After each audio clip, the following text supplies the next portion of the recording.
میرے پیارے دوستو، آج ایک درد بھرا واقعہ سنیں۔ حضور اکرم صلی اللہ علیہ وسلم نے ایک مرتبہ ایک قیدی عورت کو دیکھا جس کا بچہ گم ہو گیا تھا۔ وہ قیدی عورت اپنے بچے کو پاگلوں کی طرح تلاش کر رہی تھی، لیکن اسے اپنا بچہ نہیں ملا۔ تو جس بچے کو بھی دیکھتی اسے اپنے گلے لگاتی، اسے پیار کرتی، یہاں تک کہ اس قیدی عورت کو اپنا بچہ مل گیا۔ خوشی خوشی لے کر اسے اپنے گود میں لیا اور سینے سے لگایا اور اس بچے سے پیار کیا اور اس کے منہ میں دودھ ڈالا۔ حضور صلی اللہ علیہ وسلم نے اس ماجرا کو دیکھا تو صحابہ رضی اللہ عنہم اجمعین سے فرمایا، کیا یہ عورت اپنا بس چلتے ہوئے اس کو آگ میں ڈال دے گی؟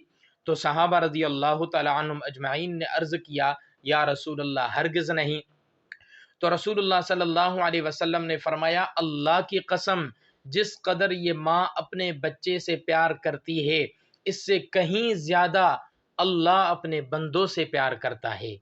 اور ایسی ویڈیوز کے لیے چینل کو سبسکرائب کریں۔ شکریہ۔